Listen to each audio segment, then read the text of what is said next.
Alaikum. This means peace be on you.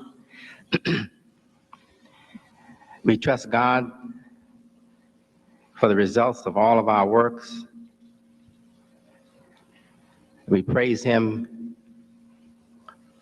we believe in Him, and we seek His guidance. I will begin with a kind of thought on just what we've come out of. And I believe that what we've come out of, or coming out of, because for many of us, I think we're not out of it, we're coming out of it, though I believe, is a time when we were influenced to think of our individual selves as the only concern that we should respect. And in so doing that, giving into that kind of influence, too many of us lost the value of self, respect for self, and became very, very self-destructive. This condition is still on too many of us in the big cities of the North and also on the West Coast, East Coast, and I would think perhaps to some degree in the South too, the tendency to be self-destructive. I'm not feeling too bad about that time. I think we had to come away from other concerns and be brought home to ourselves, to be concerned about ourselves, to care about ourselves, to the extent perhaps of even ignoring other very important concerns, home life, respect for family. I was watching a program on television, CNN it was, and one of the news reporters addressed the decade of the 70s, 80s, pardon me, the 80s, which just ended a year or so, or 2 years ago, as a decade of the me decade, M-E, the me decade. And I feel that that decade was something that not only the masses of people slipped into, but something that our leaders slipped into also.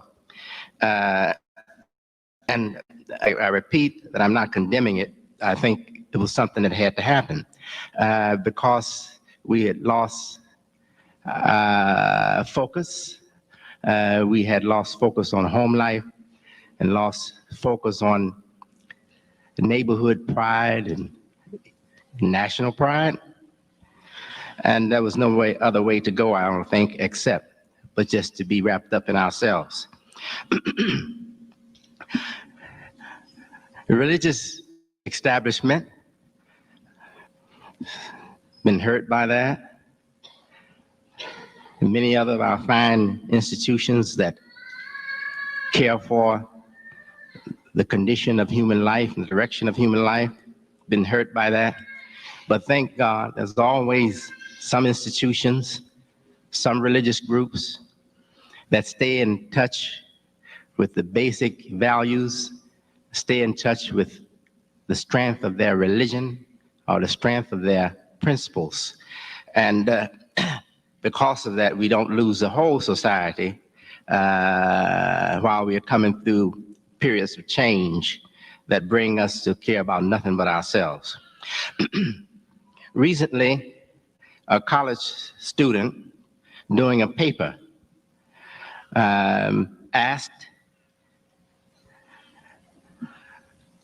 have we achieved what we set out to achieve? This question was directed to us as Muslims. We haven't had a chance yet to reply to the student, but we are preparing replying to that student. Most likely, this has been asked of others and of their efforts during this series of presentations, beginning with presentation given by Dick Gregory. I'm sure that the question or the thought at least has come up, have we achieved what we set out to achieve? It becomes difficult to keep what we set out to achieve with the turn of events piling up on yesterday's problems, new problems.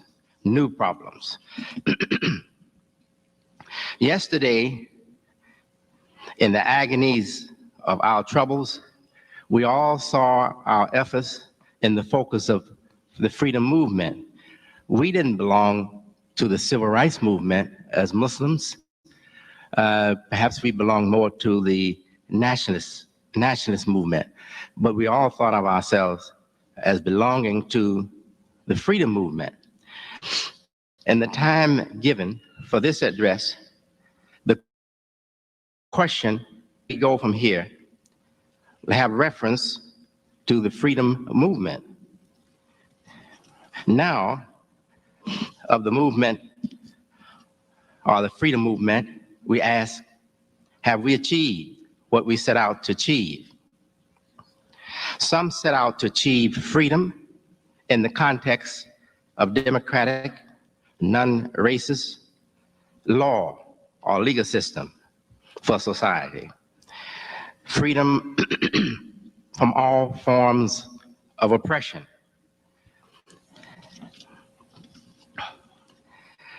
The burden of being, quote, I put black in quotes because I have some differences with the use of certain language. I have a psychology of my own, maybe a philosophy of my own, and that makes me dislike using certain charged words like black and white.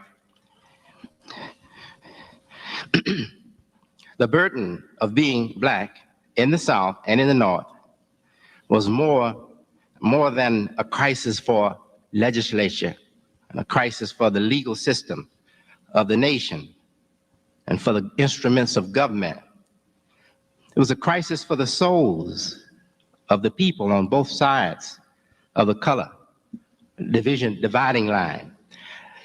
It was a problem, a crisis in the souls of the victims and also the victimizers. Those who were consciously victimizing and those who were going along with it or unconscious of it on the side of the white side. And also for the black side, victims who have suffered in the soul, right in the soul.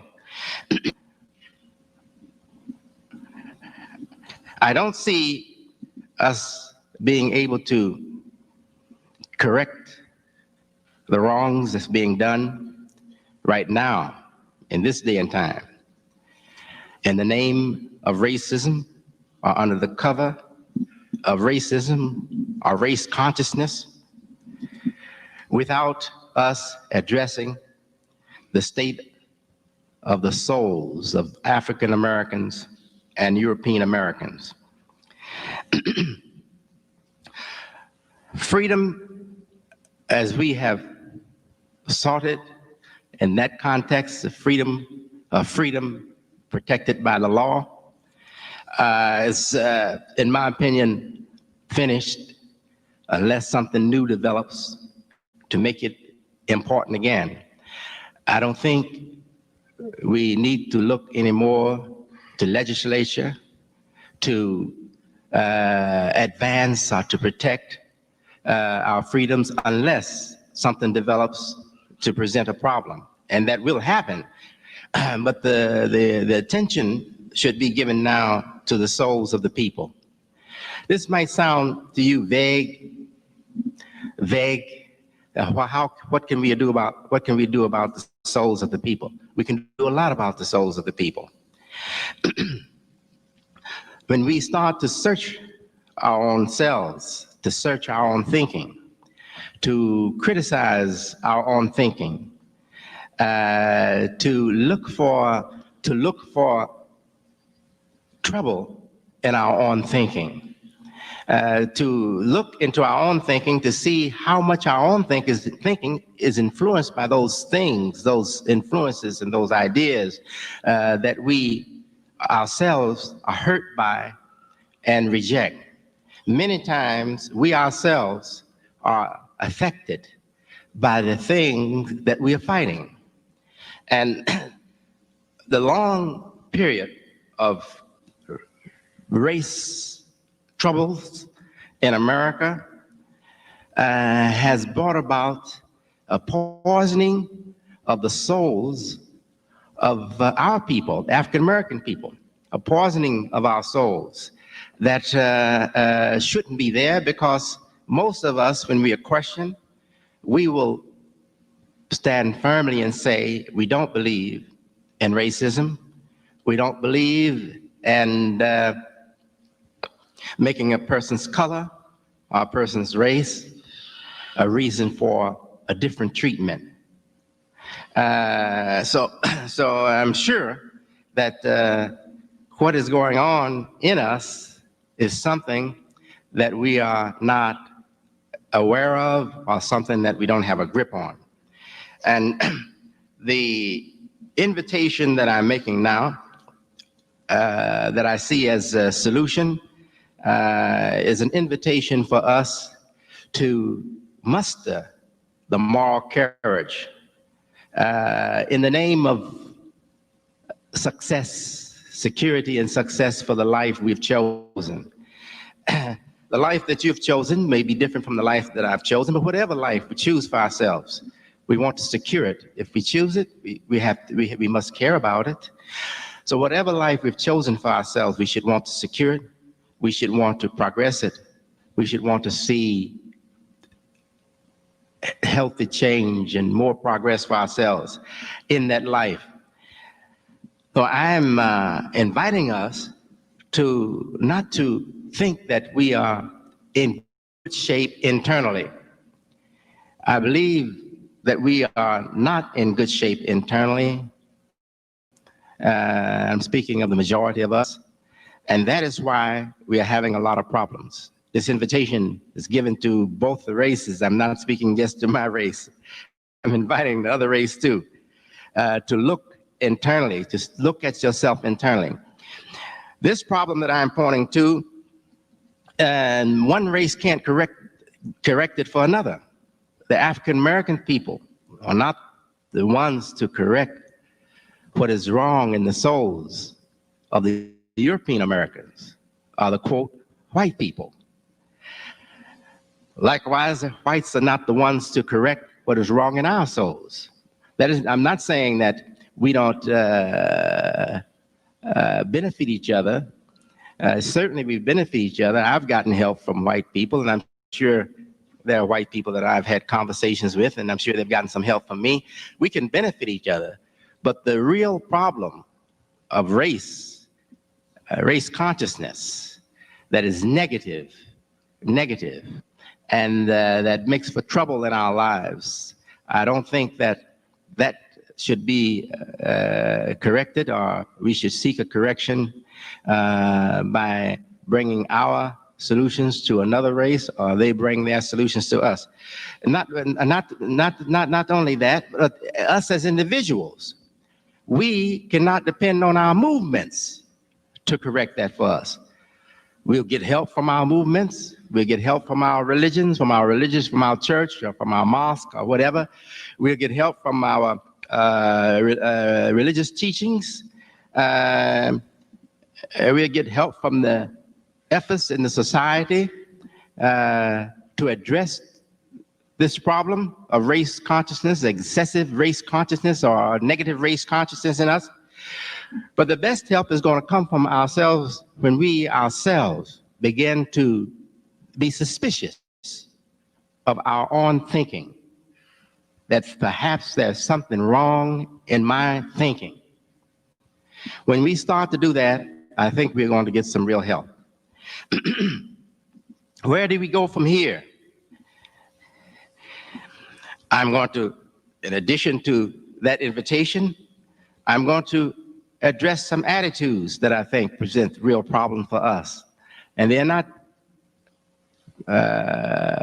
problems only in African American people, but in other people and most of the people, not only here in America, but I think in most of the world. We need to return, or maybe we've never even been there. We need to have the right attitude toward creation, toward creation. I believe that we are seeing the great movement of universal concerns, global trends, if you're familiar with that expression, in the life of the world, starting with business, economics, government, but in every aspect of life. I believe that we are beginning to feel the effect of these global trends, these universal trends. And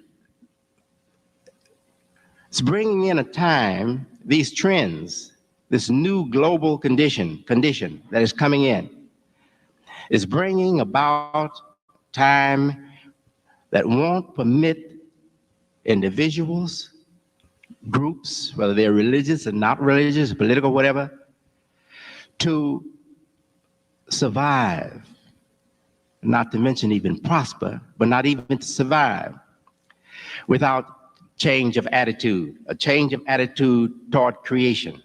We need a change of attitude toward work, a change of attitude toward work. We have been conditioned to think work is a burden. Work is a drudgery. Work is something that I have to do. Work should be something we want to do. Work should be something we love to do.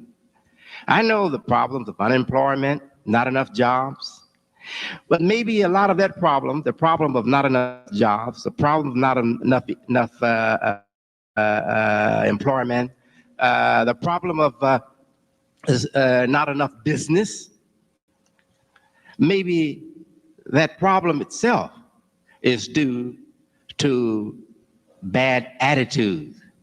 Bad attitude in big part, is due to bad attitudes toward creation, bad attitudes toward work, bad attitudes toward property. Most of us who've come up in families that believed in God, believed in some scripture, we have been taught most likely a respect for everything, a respect for everything. But we are the few. We are the few. The great many have never been taught that respect. And especially since the me decade, since the time of the me decade and even till now, we have not been taught that kind of respect. And I believe that we have a special problem as African Americans because the circumstances behind us that we have inherited the poison of, the bad effects of, did not encourage respect for creation, did not encourage respect for property, did not encourage respect for work. Many of us tend to think that we have been forced to work. We think back to the days of slavery, forced labor. And even in times of after slavery, times of freedom, we thought of that labor as something we had to do, work, something we had to do. And many of us disliked doing it because we thought we were being robbed, even though we were being paid, that our work was more for the whites than it was for us. more for the boss than it was for us. And that perhaps is true, but that's not really a problem for African Americans and European Americans. When you become acquainted with the world, you'll find that that's a problem of an attitude of a boss toward his worker. Now, the system that we have here affected negatively by race consciousness, a negative, poisonous race consciousness, contribute to the mistreatment of the employed person by the employer. But that's not the explanation. The explanation is that bosses will have wrong attitudes toward their workers. And that will go on and go on and go on. And we don't expect to see a change there. Bosses will always have their opinion of their workers, opinion of the person that's doing work for them. I think we have realized a lot of improvement in attitudes, the way we look at perception and attitudes regarding classes, colors, etc. And we have a lot of progress to make, but we have made a lot of progress. And I think that if we can encourage each other to question our thinking and attitudes and favor those that thinking and those attitudes that favor us securing the life we choose and progressing the life we choose, we'll get into a good situation. We'll get into a very good situation. When I was a little boy in my house with my mother, I used to hear her. She'd wake up before we awake. She would wake us up most of the time. She would be the one to wake us up. She'd be in the kitchen cooking. Maybe she'd be cleaning the vegetables, preparing the vegetables to cook them or something, or whatever. She wasn't frying eggs. Now you might say, well, breakfast. She was preparing vegetables, yes, or maybe getting ready to bake some bread. We had a different kind of eating habit. We didn't eat eggs and bacon and foods like that in the morning. We would have wheat bread, homemade rolls. We would be given some fruit.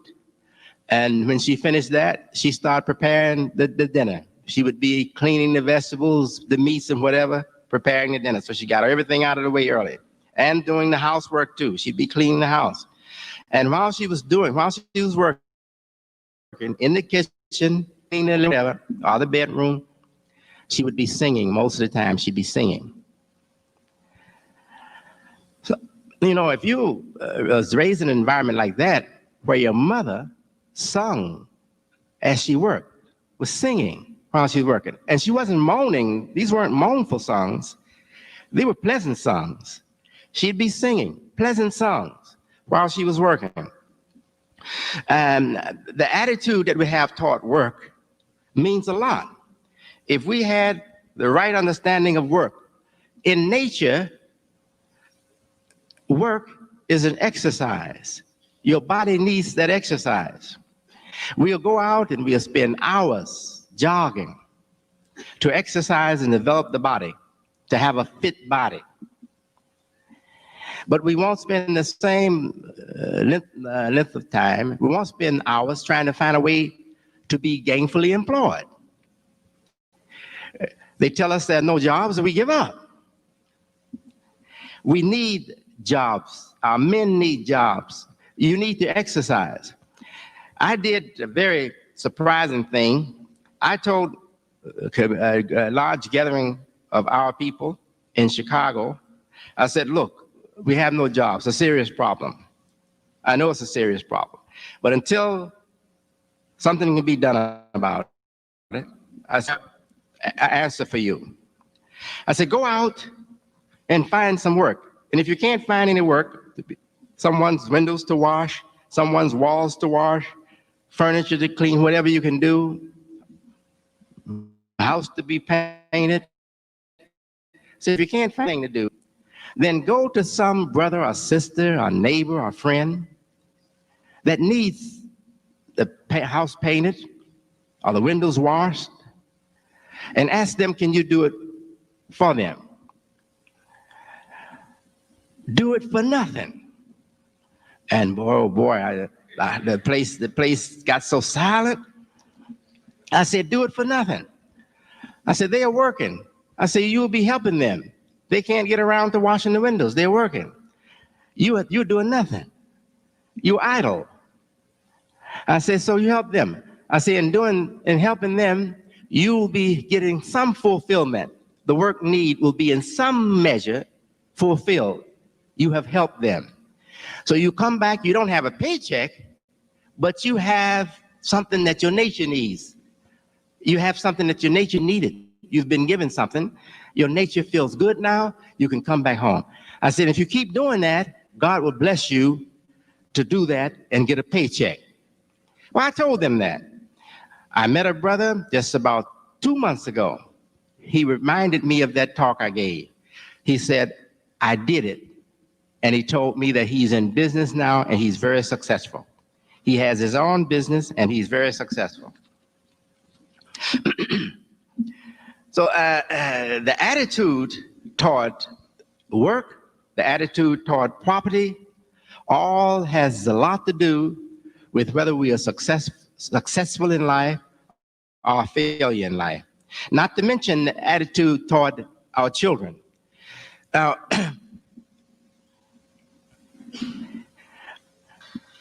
I believe that we've already been told that the biggest problem we have is the problem of youth, unemployed youth, and the destruction that is in the life of our youth.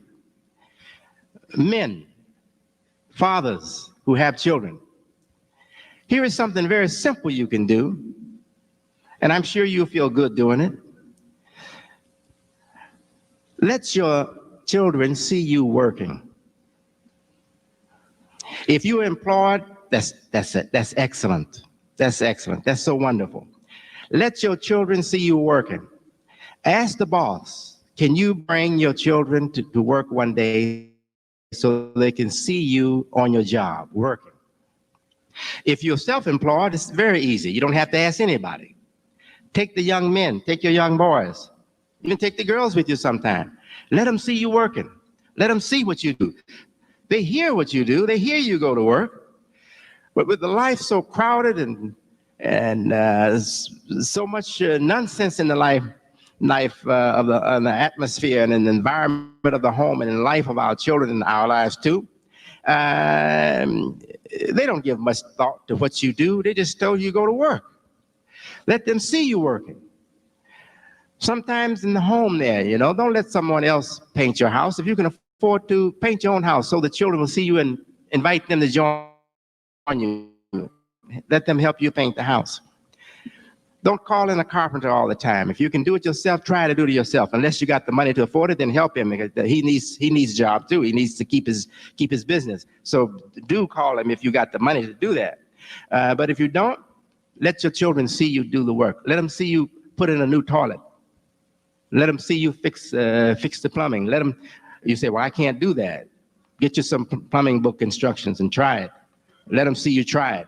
They'll think more of you trying and failing and calling the plumber later than they will of looking at you and seeing you do nothing but eat and come in the house fussing. Yeah. And someone says you work, but all they see is someone coming in the house eating and fussing.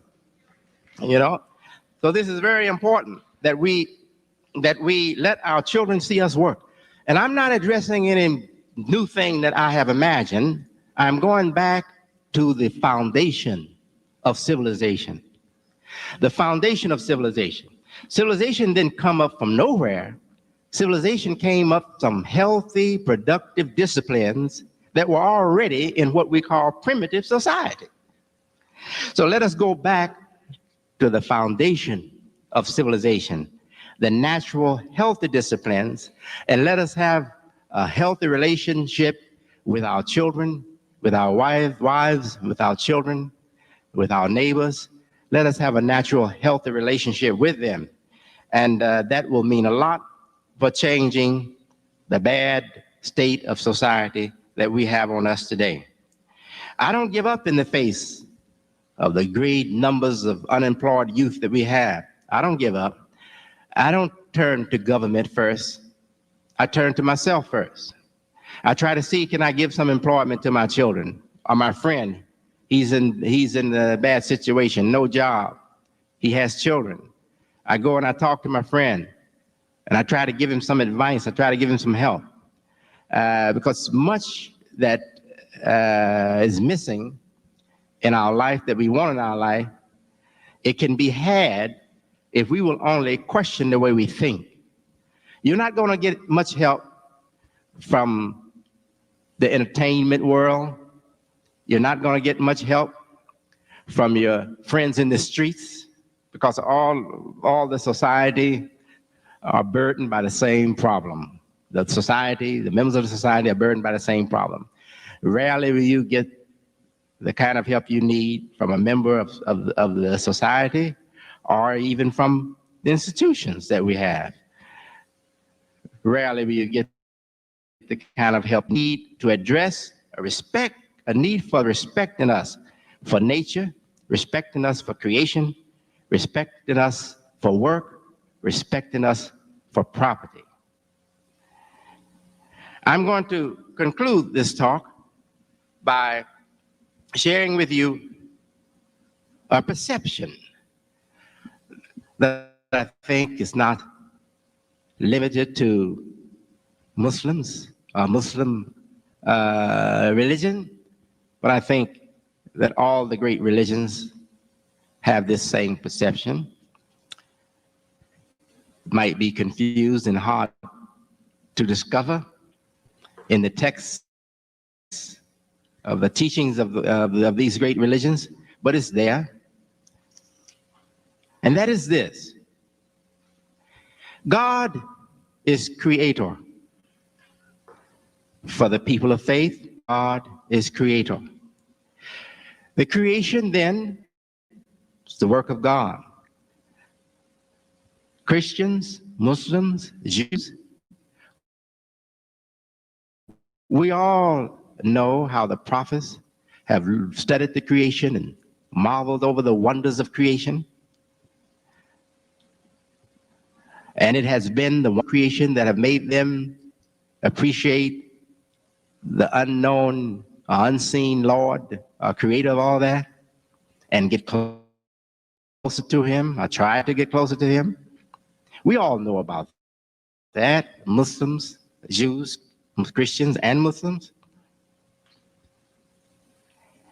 The same creator that gave us our scriptures created this universe. The laws of this universe, the universal laws, the natural laws of matter, are the creation of that one Lord and Creator.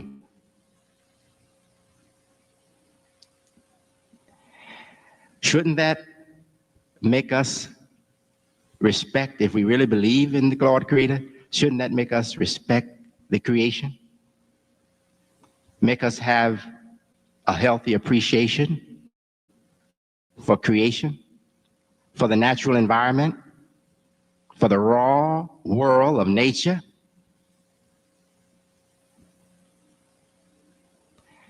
I will go further today. God has not only given us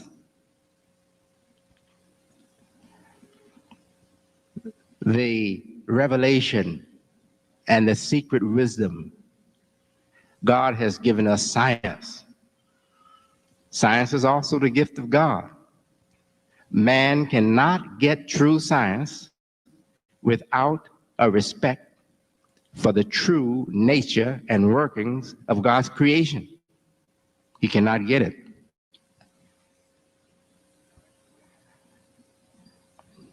Where should we go from here?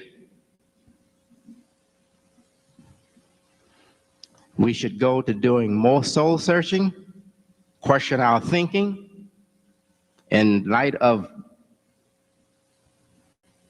what should be done about the evil in our our world that are troubling us most: unhealthy race consciousness, disrespect for family life, criminal behavior, destructive behavior. We should question our own thinking and see maybe if the way I think as a race-minded person might have something to do with it. I might be contributing to these problems, keeping these problems in existence.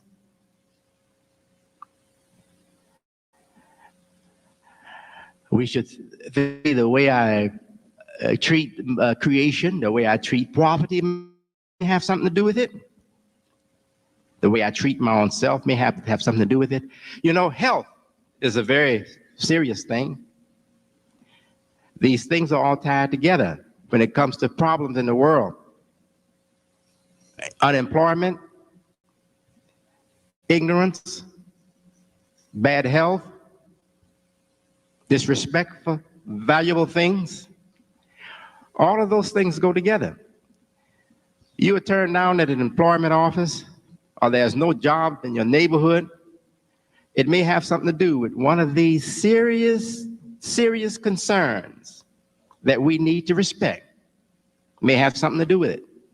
You won't be turned down only because you don't have the ability to do a job. Many times an employer will welcome the opportunity to train you for the job, to wait until you can grow into the job. But if you're half crazy because you're taking drugs, if you're not physically healthy, then what he wants with you? If you have a criminal record, he's afraid to hire you. So let us not blame everything on the system directly. Let us search our own selves. And I'm not excusing the system. I'm not excusing the government. No, this address is not to excuse any body or any institution that should accept responsibility. And all of our institutions should accept responsibility, and all of our religions should accept responsibility. All of us should accept responsibility. But I'm pointing to an area that I think is very critical, and that is our own thinking, our own attitudes, our own perceptions. Thank you very much. Peace be on you.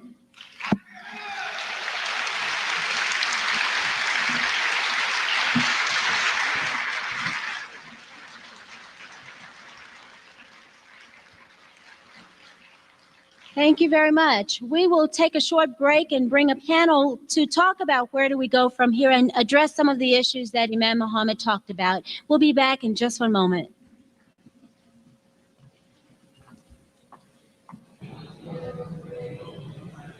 Welcome back to our special presentation entitled, Where Do We Go From Here? And answering that question, as Imam Muhammad stated, we have to ask, have we achieved what we set out to achieve? And with me to discuss that are Patricia Gray, Pat Gray with the NAACP. She's the Little Rock Board, she's with the State Board of Higher Education with the NAACP. And I also have Hayward Battle, an attorney, a minister, and also the chair of the Board of Directors for the Urban League. And of course, we have Imam Worth Deen Muhammad. Thank all of you for joining us here.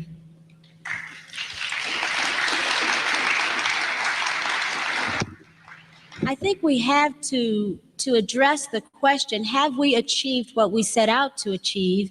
And we have to ask, what exactly did we set out to achieve in the civil rights movement, and even prior to that, when the Urban League and the NAACP were formed? And I'll address that question first to Mr. Battle. And what exactly did we set out to achieve?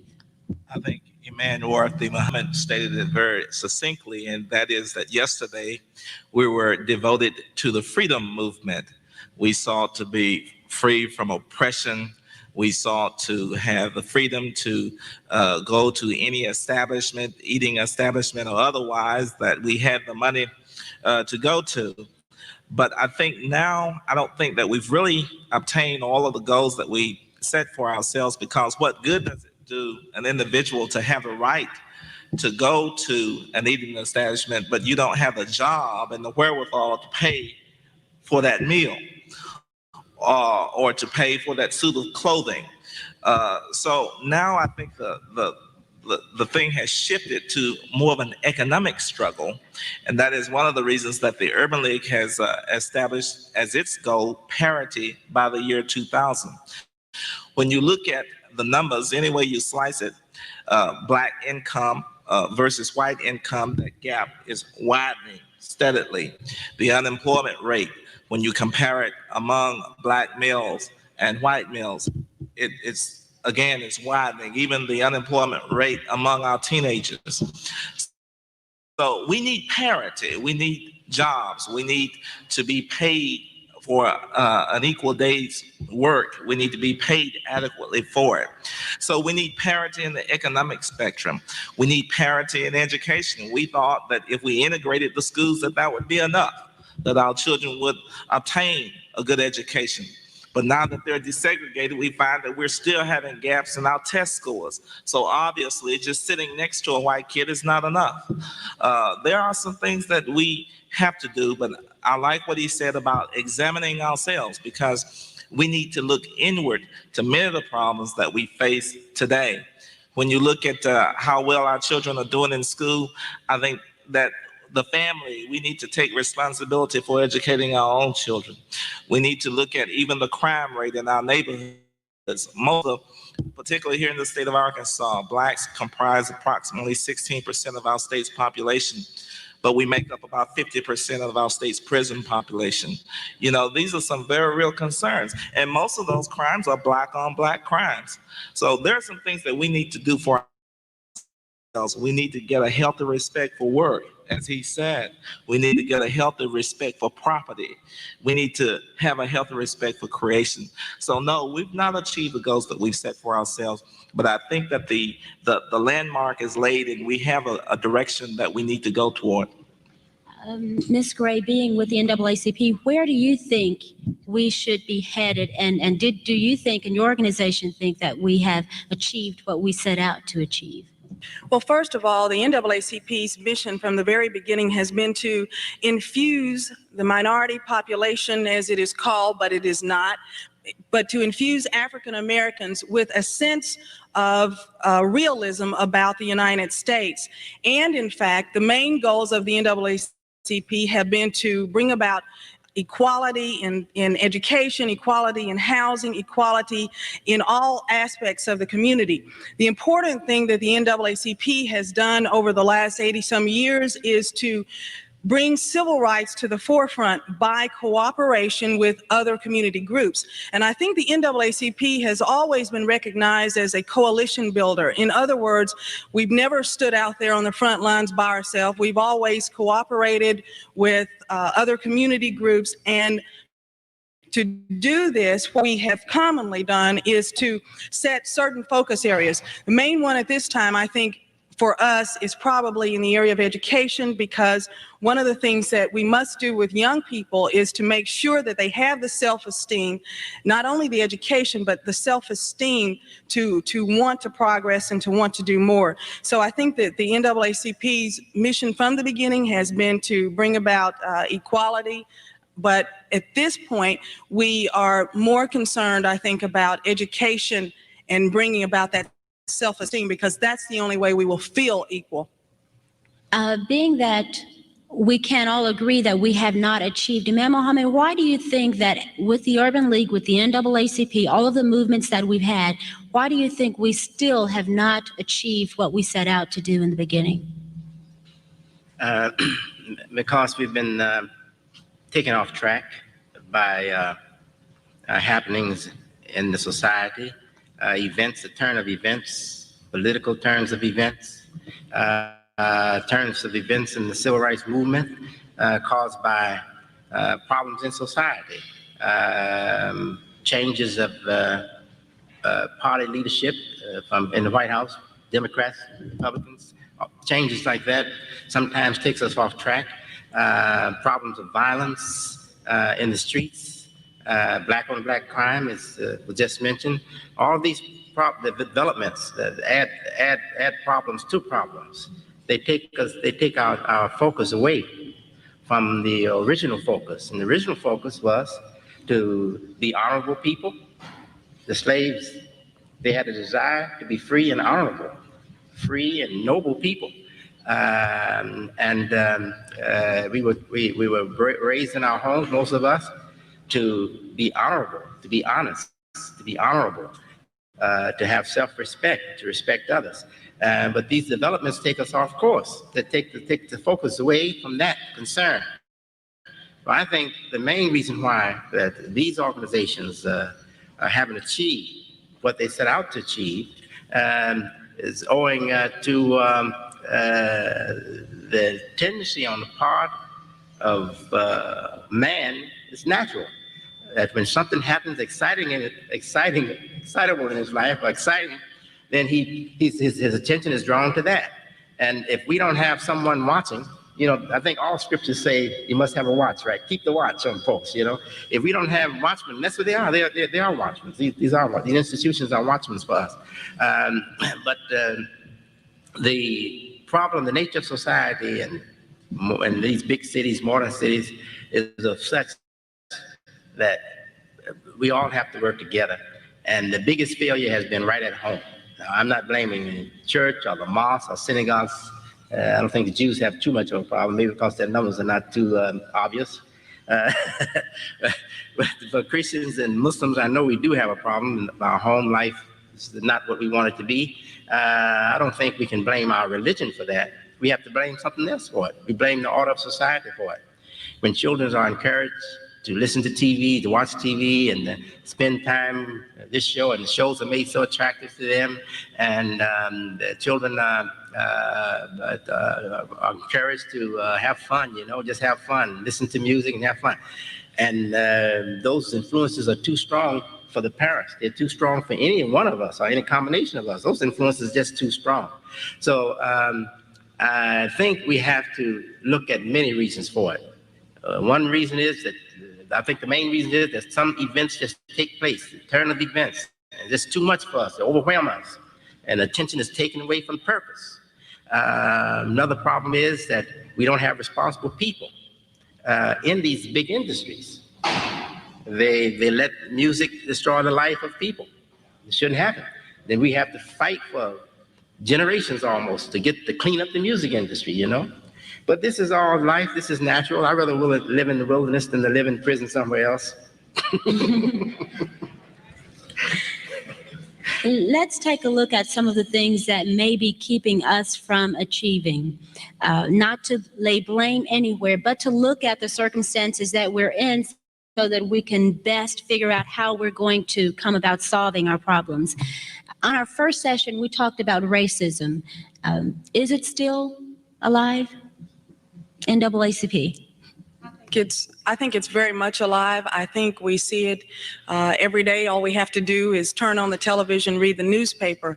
I think that the current administration has shown us new elements of racism. Much of the racism is showing up in court decisions. It's showing up in court appointments on the federal level. And so racism is very much alive.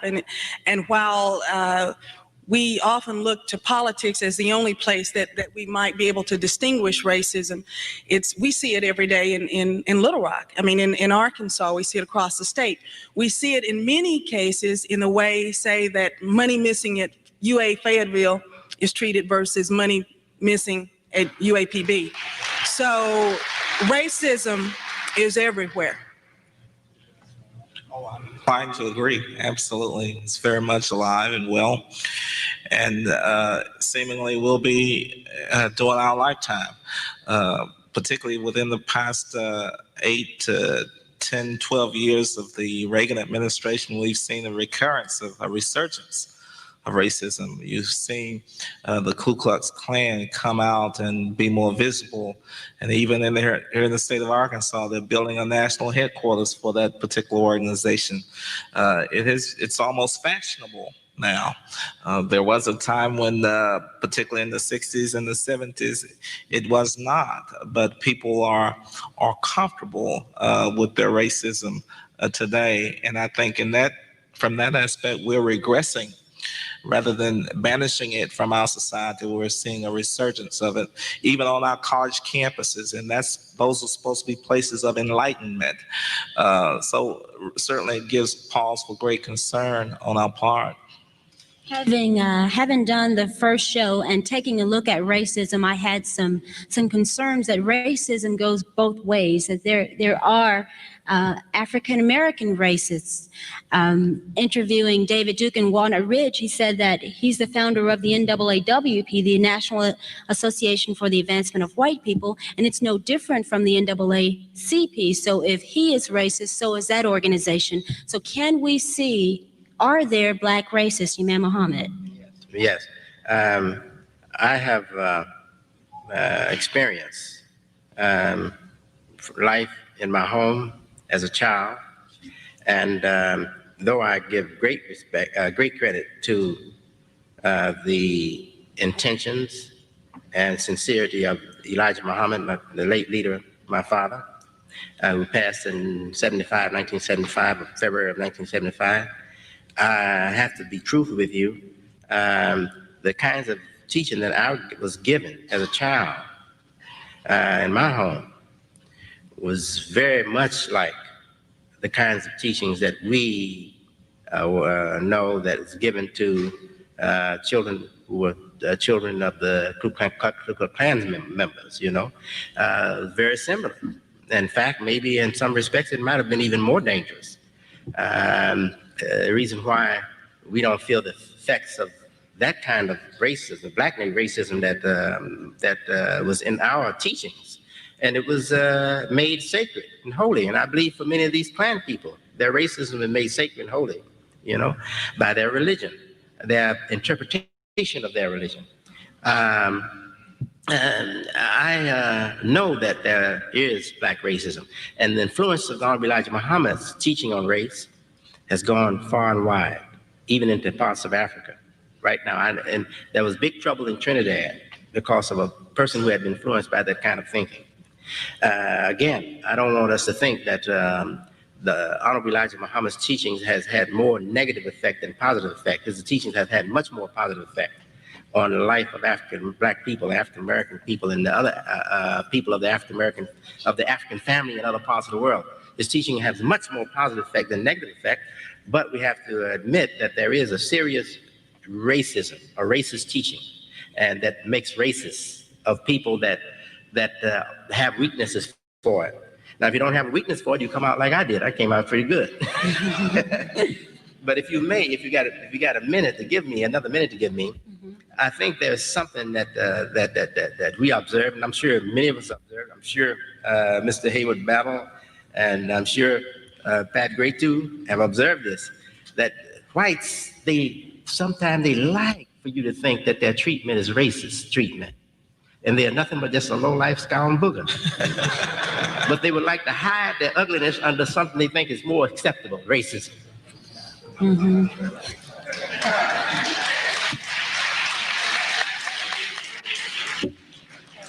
What effect do you all think that, if any effect at all, the newfound African Americanism, if I may say, is having on our kids and on society as a whole? We are seeing many more whites coming out for their race, and we're seeing blacks coming out for their race. Do you think possibly the teachings of your father and of Malcolm X, who believed by any means necessary, that the kids that are growing up today are beginning to really believe by any means necessary, and that they are harboring that racism that may not be good for the community, for people as a whole? Yes, to some degree, that's happening.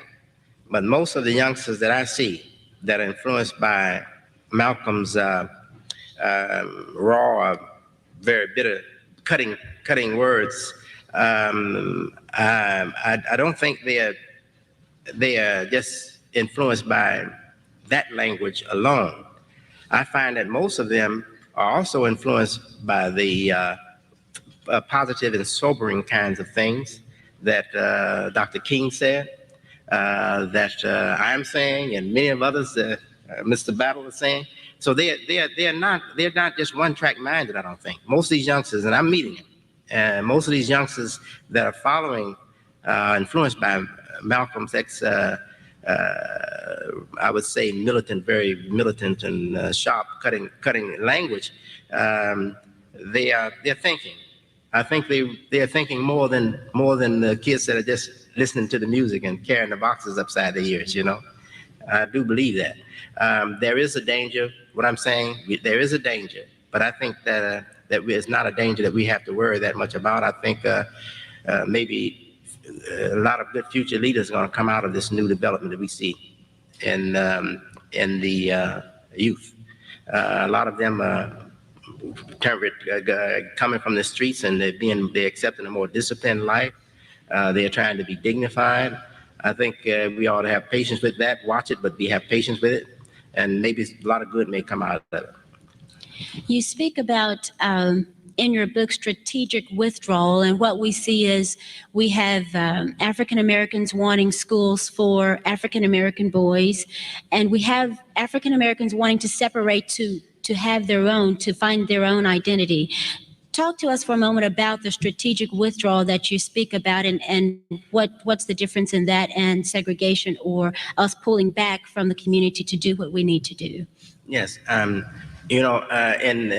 battle strategy, just because the leader of the army says let's retreat, it doesn't mean he's a coward all the time. It doesn't mean he's being defeated all the time. He may be retreating to a better position from which he can strike, you see.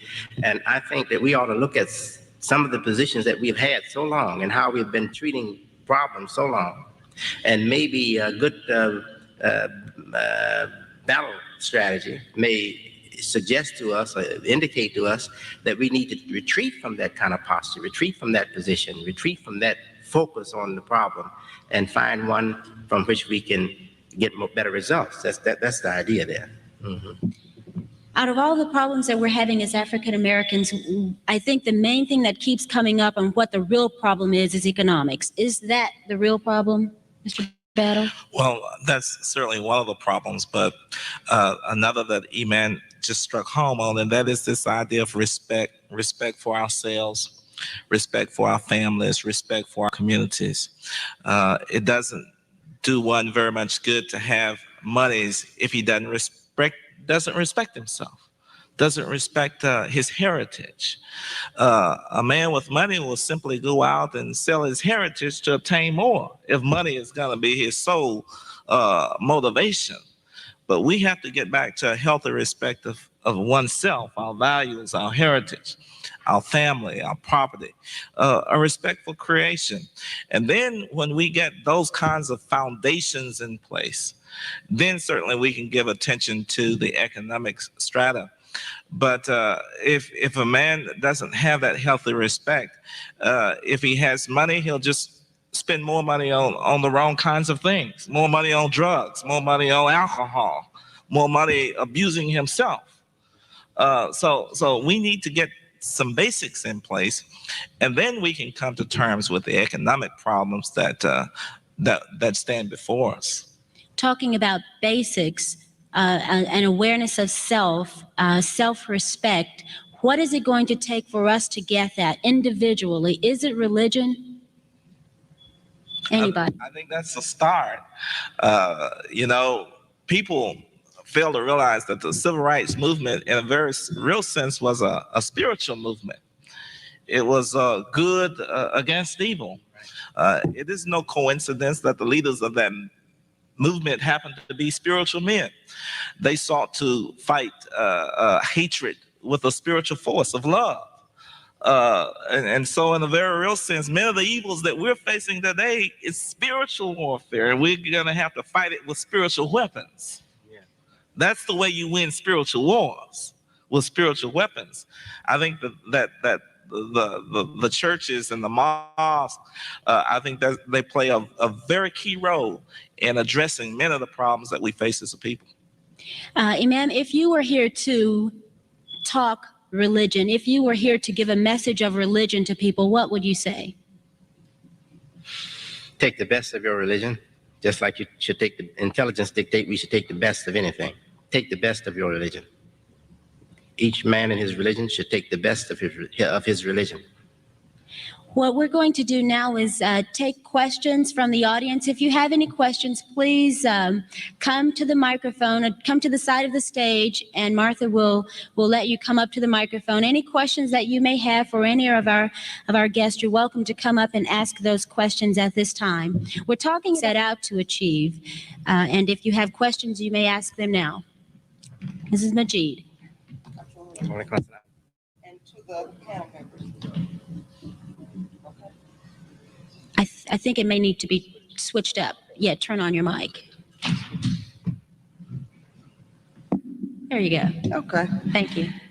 I'm going to direct my statement, maybe a question, at a statement that you made earlier, because I'm really trying to examine myself and where I'm going from here, because I would like to know, where do we go from here? You mentioned getting the self-esteem so we feel equal. I have a real problem, and I'm wondering if that's a problem with just more than myself or us as a people, feeling like we have to do something to feel equal. I feel like God created me like he did everybody, and I already feel equal, and I'm wondering if that's where we spend a lot of our time, wasting our time. Let me just say this, Ms. Majid. I understand what your problem is. Let me explain what I meant by that. What I mean is, unfortunately, a lot of young Black children do not feel equal, okay? Why don't they? I think they don't feel equal because, unfortunately, a lot of the media that they see, whether it is through the advertisements on TV, whether it's through the advertisements in the print media, when you see something good or when you see something that's supposed to, even for young people, teenagers, if you see something that's allegedly sexy, a lot of times it's going to be with long blonde hair and blue eyes. And I'm not saying that this affects all young Black people, but I'll tell you one thing. One of the reasons that I think the African American movement, as far as teaching young people more about their heritage, taking it back to Africa, and even just taking it all the way in the United States and examining everything that has happened good in this country, that does help a lot of the young kids, because unfortunately what I've seen, a lot of kids don't have the right self-esteem. When they look at a Black doll and they look at a white doll and they choose the white doll, to me, that's not good self-esteem. And so I agree with you totally. I guess and I appreciate Imam Muhammad for making the statement concerning attitudes, because I think that directly lets us as adults know we have a responsibility for our children to feel equal, not because you forget the media, but because God created us. And until we teach our children that, if we feel that way ourselves, I think we're going to still have some of the problems. But but all parents don't teach their children. You see, that's part of the problem. A lot of kids are raised by the TV. A lot of young working mothers are out. They have no one to watch kids. They don't have time to teach kids. The kids don't go to the church or to the mosque, and so therefore they formulate their ideas about themselves based on what they consistently see. So then we could probably say that one thing we could do as we leave here, and one direction would be for us as adults to all understand and believe that we are created equal by God, and if we can just get that into our children, we can solve a lot of the problems. I agree. Imam Muhammad, I want to also thank you for making reference to the young people today and the positive. You're about the first person I've heard in a long time say something positive about today's young people. I know that there's a way for them. I know that we as adults have to take the time and the responsibility to make sure that they see the way. So I appreciate that. Thank you, Ms. Majid. Have we not always given our children the message that they're created equal? Not always? I feel that many of us have had that understanding early on, but unfortunately, it is not going to cross the board. Another thing that I think can contribute to this is the fact that with integration throughout the years, we have not had as many Black teachers. In Arkansas last year, 33% of the teachers, only 33% of the Black teachers taking the NTE passed. That's not good. But what happens is that testing procedure also eliminates more Black teachers getting into the pool. And what happens is that when kids are in classrooms where there are only 2 blacks, or there could be 20 blacks, but a white teacher who may not care, then they are not, they're not hugged when they do well, they're not rewarded, they're not giving those self-esteem building type of responses that they need. So I think at one time, maybe when we went to school, it was that way, but I don't think it always is that way now. Coming from an education point of view, is separation what's needed to get back to our people teaching our children, or do we need to continue and change, put Afrocentric curriculum into the public school districts? I think, and I'm speaking for myself at this point because I can't tell you what the whole body of the NAACP feels, but I can tell you this, that I think that here in Little Rock, we're very concerned that the teachings, the Afrocentric teachings, are included and infused into the school curriculum. At this point in time, it is not that way, and I think that is very important. Personally, I do not feel that being totally separate accomplishes anything either, because young people have to learn what they're working with, who they're working with, and that is the only way, in my mind. I think we need more supplements. I think we need more things after school, on weekends, more groups doing what groups are doing now, the many good things that the group Dignity is doing. They're bringing a lot of self-esteem back into kids, and I mean, it's a supplement to education. What are we going to do, the Urban League of Arkansas and the NAACP of Arkansas, to make sure that those supplements are in the classrooms? What can we do to make sure that our kids are getting that Afrocentric curriculum? Mr. Battle? Well, one of the things that we're concerned about is the suspension rate, particularly with Little Rock School District. You know, it's not going to do any good to have your kids have an Afrocentric curriculum if the kids are being sent home at alarming rates. They're not going to be there to learn anything.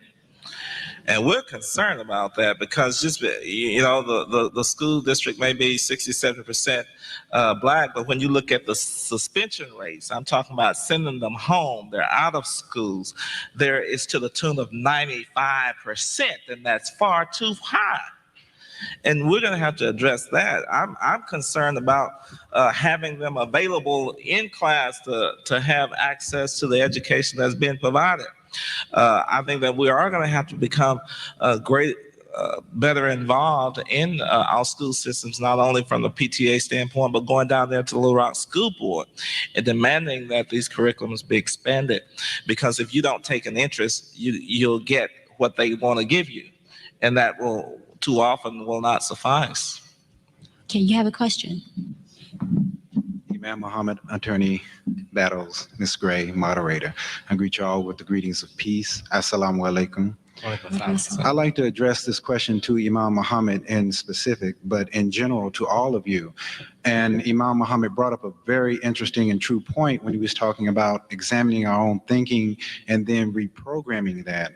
There is a lot of material out, and it seems to be the newest thing that people are pushing about reprogramming the mind and recognizing how to get the greatest strengths and benefits of that. And I mean, on a professional level, you'll find educators going out to IBM and Xerox, trying to get people to reprogram their mind to think past limitations. And sometimes I think as we as a people do think in limited terms because we've been programmed like that.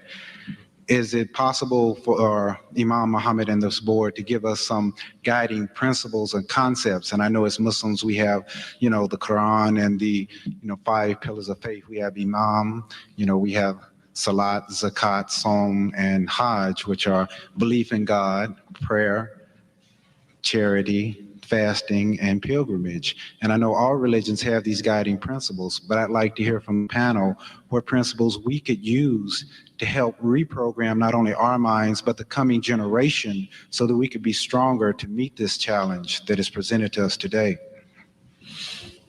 Yeah. I see two developments. One is the world is becoming just one big living room, one world. When we talk about one world, that's what I'm talking about. One world where people have to live together and they have to deal with the problems of this one family, the human family. But with that is another development. That development is that every member of the family, the groups, more responsibility is being, because of that, is being placed on every group, every unit of society, every group and every individual person. More responsibility is going to come on us. So I think the one who is in an ideology, whether it's religious or not, one whose life is given to the structure of an ideology, whether it's religion or not, is better off than people who are just living in the winds of influences. You see? So that's the best condition. You mentioned religion. People who are serious about their religion and who, first of all, are honorable people.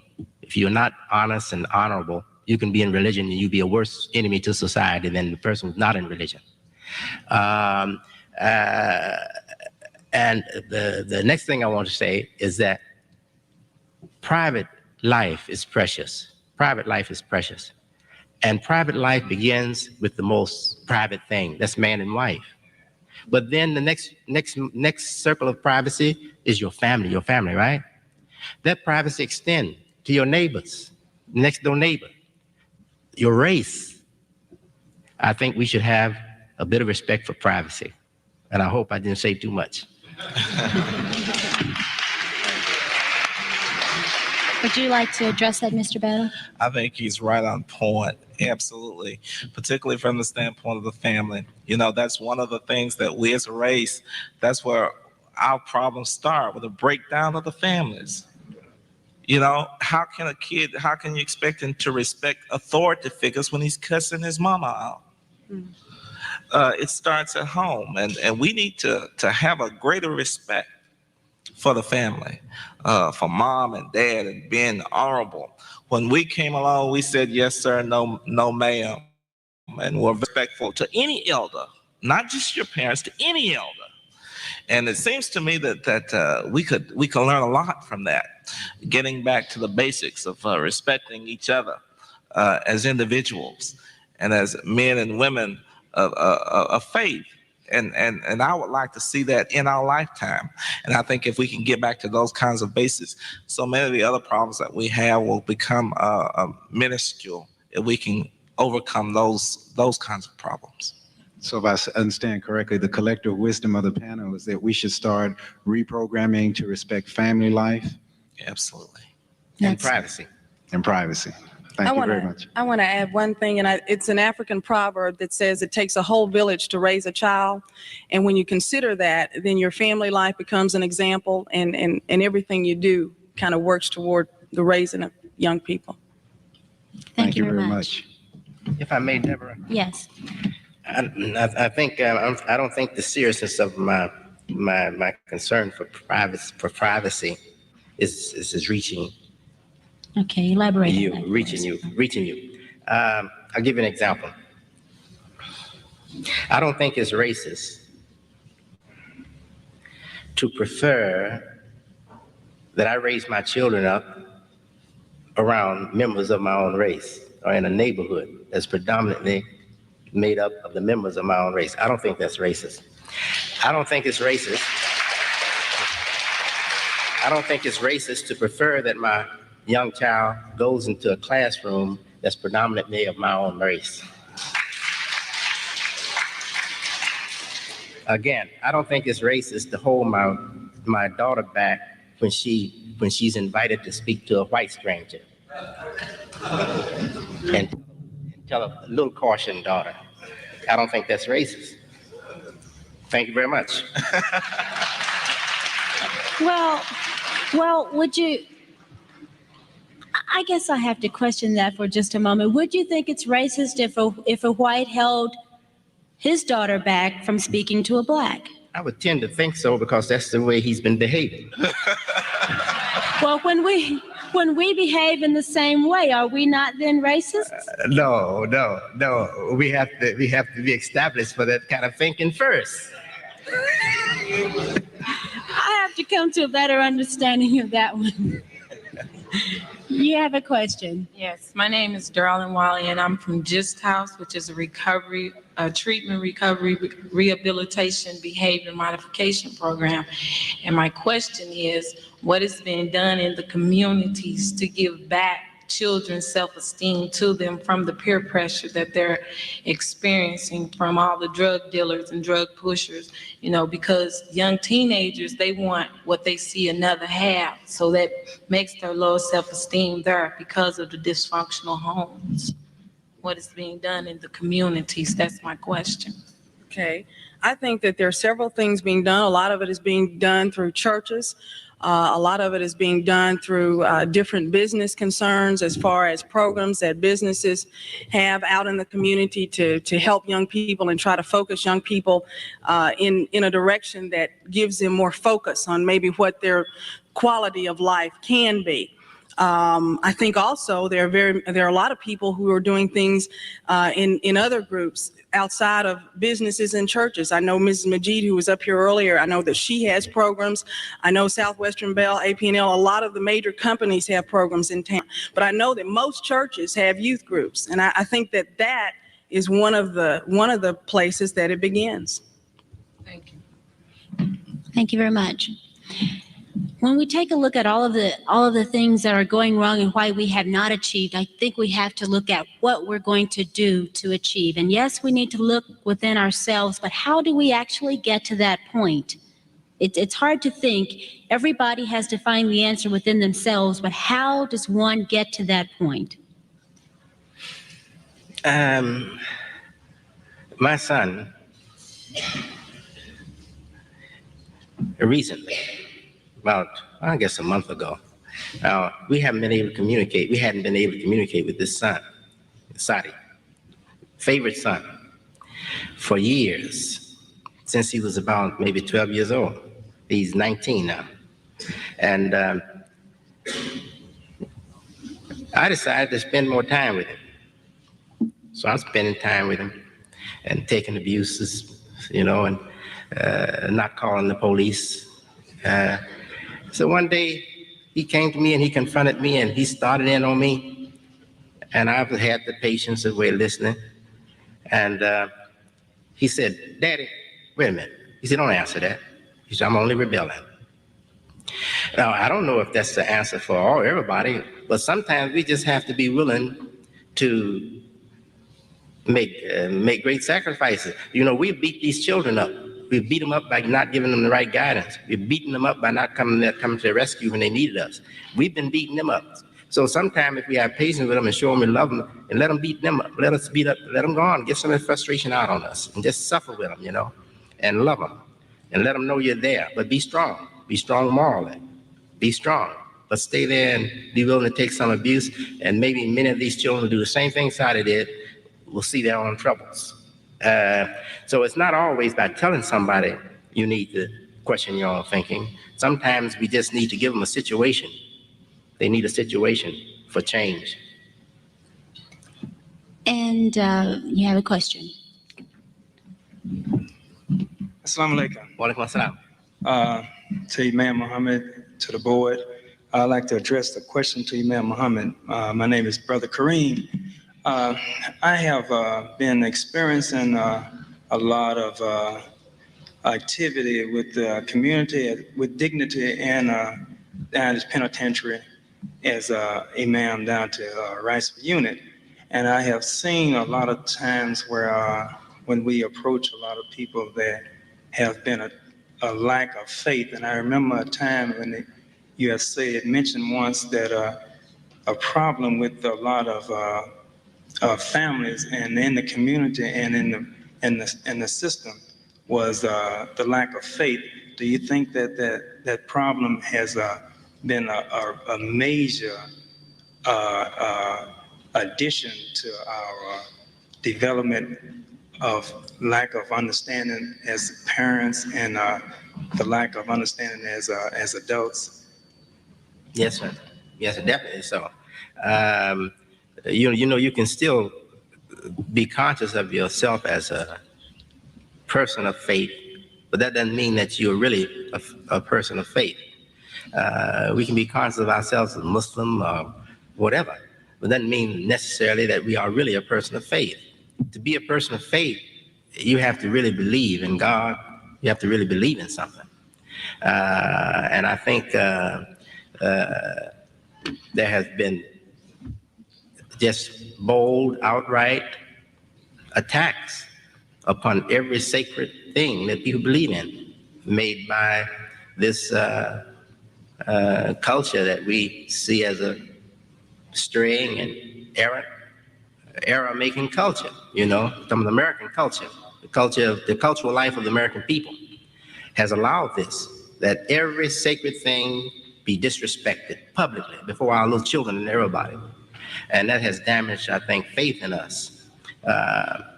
So it's a big problem. We're not going to solve these problems with one solution or by approaching them from one direction. We have to have many directions and many solutions. It's not that simple. Thank you very much. Thank you. When we talk about culture, how much of what we as African Americans do is our culture, and how much of it is European, and what difference does that make? What is the effect of having and doing things from a Eurocentric point of view than doing them from an African point of view? Yes. I'm not one to look to race and the past life of a race for cultural life and cultural disciplines. So I don't belong to that group. Let me make that clear right now. I don't want to go back to the fetus, and be the fetus. I like being out of the womb and free. So I don't want to back up in the road of evolution. And I think many who go back to primitive African culture are backing up in the road of evolution. The best place for cultural foundation is your home. And nature puts in the mother the good treatment, the good spirit, the good attitude for bringing about the home culture. So if we concentrate on that home culture, I think we'll have naturally forming an African American culture in time. Okay. Want to come on up with your question? If going back to primitive Africa is not where it is, does it matter if we're called Black or African American? Yes, I think so. I don't like the charge words, color charge words like black and white. I don't like that language. I prefer African American.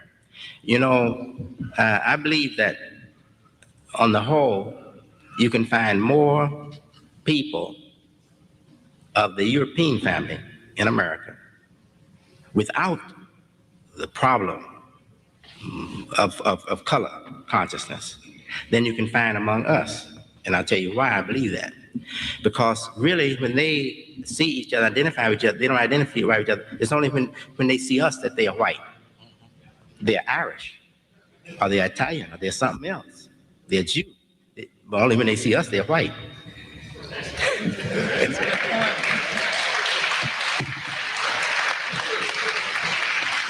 You have a question? I have a comment, and I guess I came in right at the time. Why don't you speak to the mic? Thank you. I just want to say that I'm honored to be in you guys' presence, and I try to be a symbol of what was expected, from long ago. Like I was there doing the marches, one of the babies at that time, and I've come a long ways, and my mother has passed, which she passed long ago.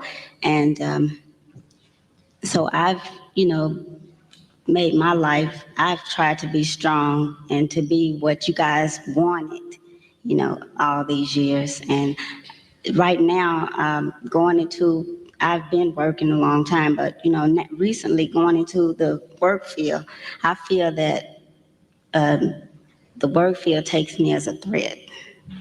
I'm a threat. So I'm not really, education is still necessary, and I'm just keep saying what you're saying because there's somebody listening, and I'm not the only one. I was one of the babies that were there doing all the segregation and the marches, and so I listened to your dad, different states and here in Arkansas too. But just keep on saying what you're saying, because somebody else is listening too. I need a degree. Thank you. Appreciate the encouragement. Thanks. Thank you. Thank you.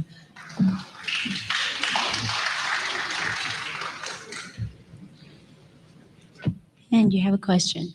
Hi, I'm Dolores Bryant, and I think as I've listened to each of you, I think the consensus of the panel has been that where we need to go from here is to somehow, some way, bring our young people back to respect for the family, respect for work, respect for our race, and et cetera. My question now is to NAACP and to Urban League, what do you think your role and responsibility is to help us bring our young adults, young children, what have you, into that respect? What can you do? And then the last question is, do you think that the government has a role to the African American people in that respect? Yes. And when you say you, do you mean as an organization? Yes. Okay. Yes, let me answer the last question first. Okay. I do think that the government has a role. The government had a role in 1897 when it established segregation as kind of the law of the land in education. So the government has a role now in making sure that all Americans have equal access to grants, to loan programs, to specific types of education, to housing. So I think the government has a role to make sure that all ethnic groups have equal access to everything that America offers. So I think the government continues to have a role.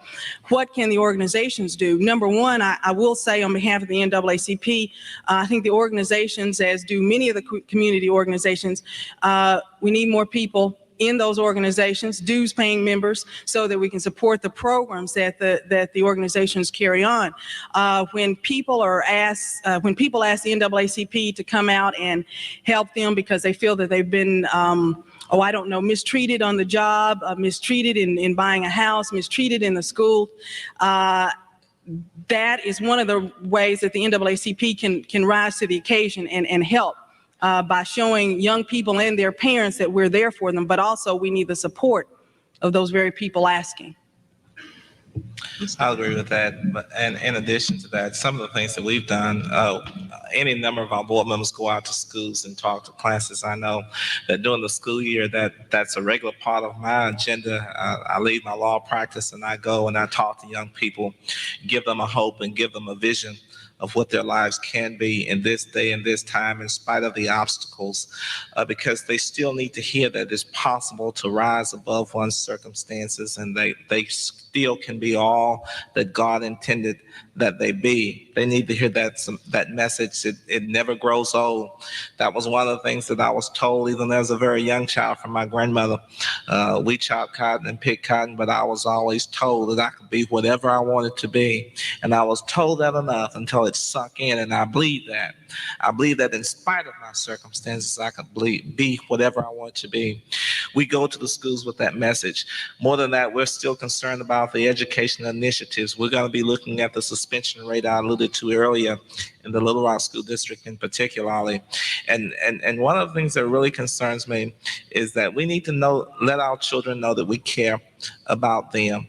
We need to take the time, as Imam has stated, we need to take time with them to let them know that they are important, that we care about what they're going through, and be there for them.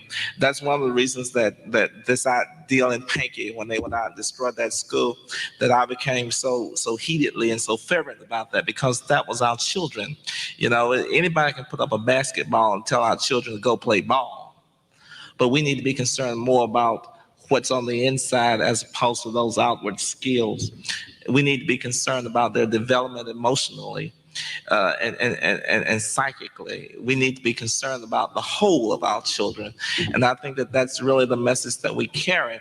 And we do that by more than just going to the schools and giving a message. We do it by example as well, letting them know that we support those things that are dear to us, letting them know that we're supportive of those things that are good. And I'll say this and I'll close. One of the things that I do, particularly when I go to Philander Smith, so many of our Black colleges and universities are suffering financially. And just think of all of the Black graduates that have gone through there and they've gotten jobs. Too many of us don't put anything back. We got to learn to put something back in our communities. It's a poor farmer that will eat up all of his seeds and not put something back. Thanks. When we talk about the government, how much help and what should the government do? Some say now that the government has done so much, it has allowed us to stay on welfare. Some say that the government hasn't done enough. We need to be paid reparations. What is the role of the government? What should the government do to help us achieve what we set out to in the beginning?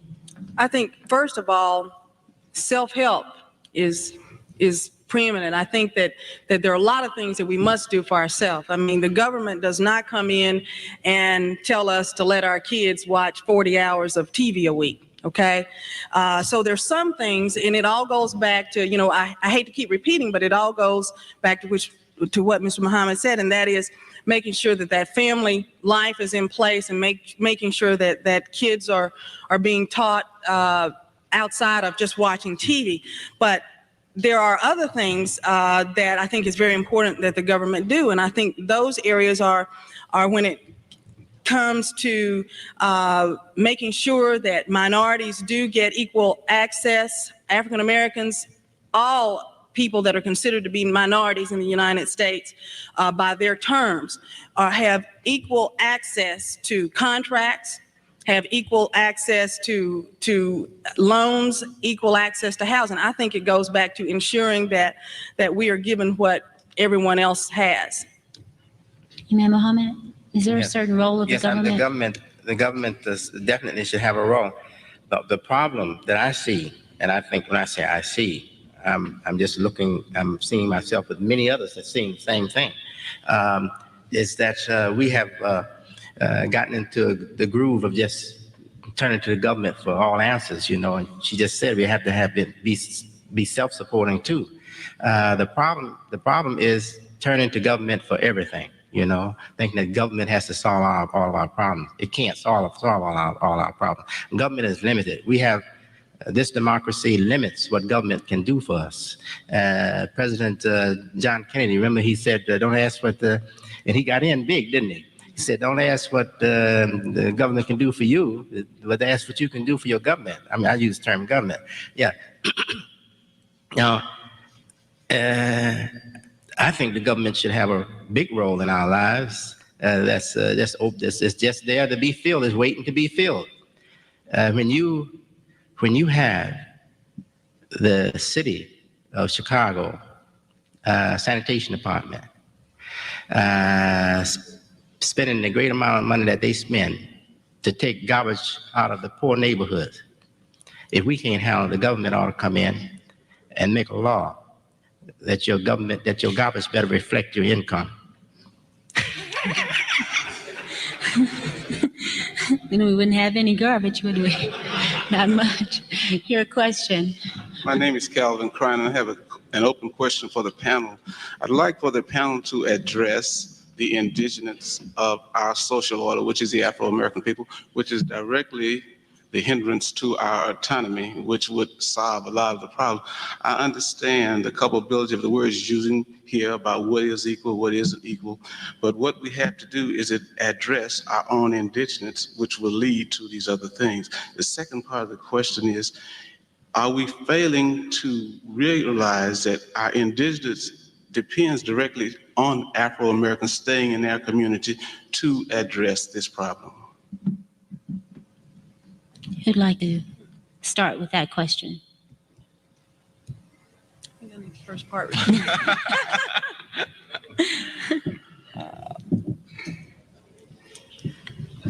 Let me address the part that I'm pretty sure that I understood, and that was about African Americans staying with the community to to address some of their problems. And we may need him to repeat that. I'm not sure about you all, but at any rate, I do think one of the ways that we stay with our community is that we do business with our community. I mean, whether it's our photographer or our caterers or whatever we do, you know, when we can do business in our community, I think it's important that we do. And I'm sorry, sir, I did not really get the first part of your question, so. I think part of the thrust of the question too had to deal with living in the community, and I understood him, man, to make the comment that he doesn't think that it's racist to want to live in an all-black community, and neither do I. I think that that's good. At the same time, that I think that your community is really where your heart is.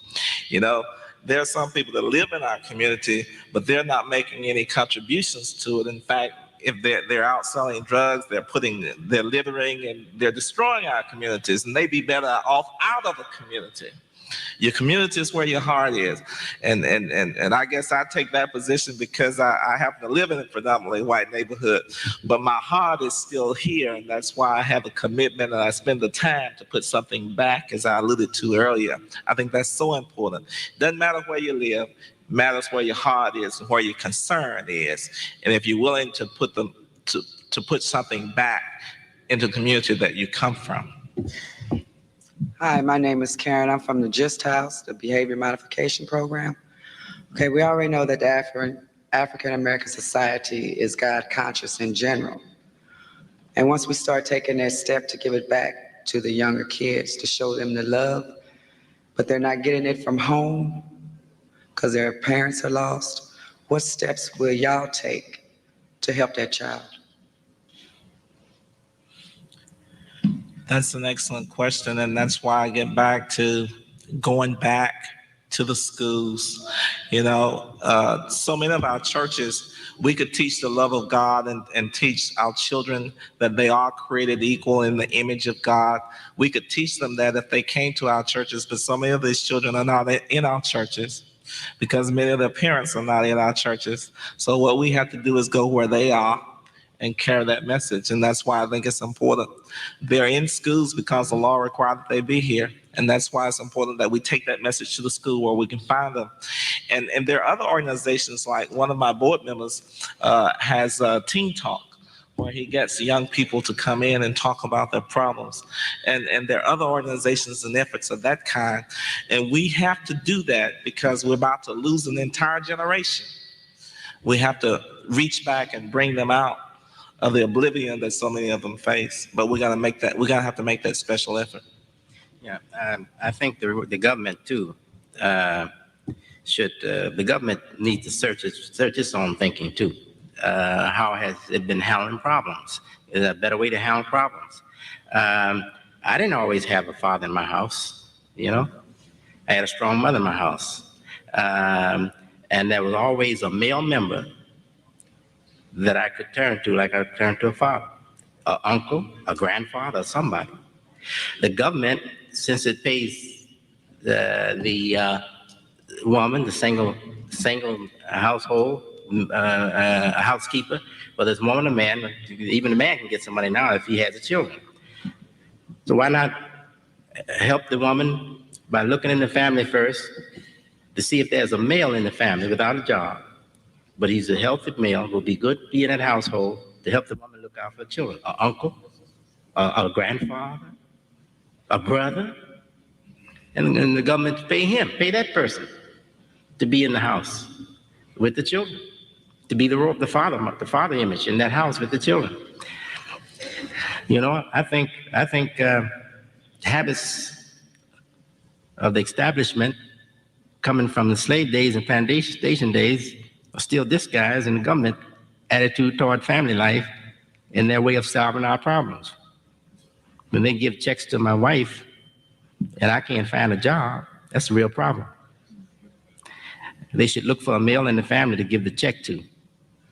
And if he's not decent, why not spend some money on him? They're going to spend some money on him anyway when he goes in prison, right? You see? I'm for major changes in this government, this society, major changes. And they should start right with us, the little people on the ground. How can we make sure those changes are made, though? Little people on the ground making sure that government changes. You know, all you have to do is just get the interest started, and the government will soon come in. When they see it getting big, they'll come in and do the job because they don't want the little people to get credit for it.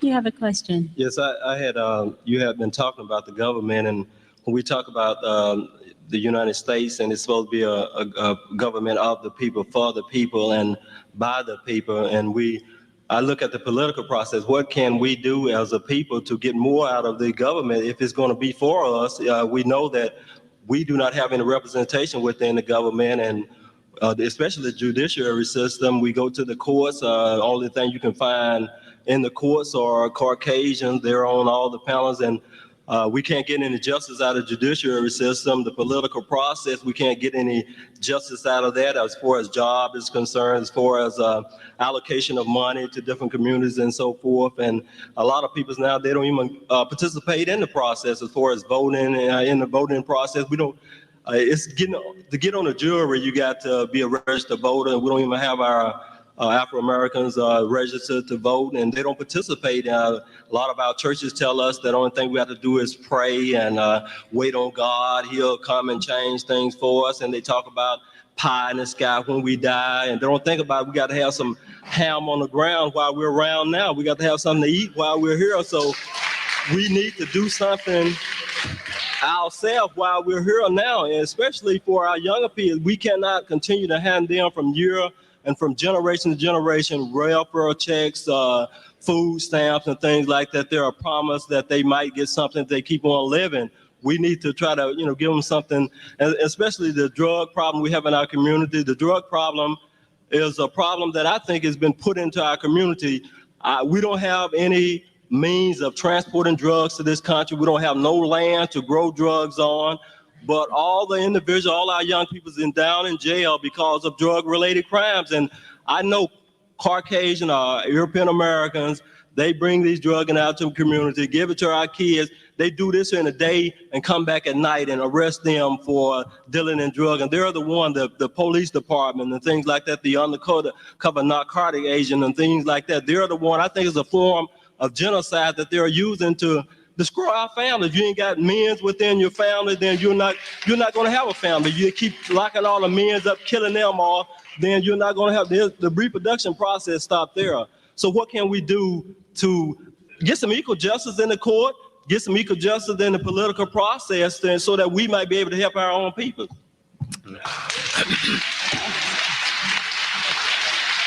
It's a loaded question.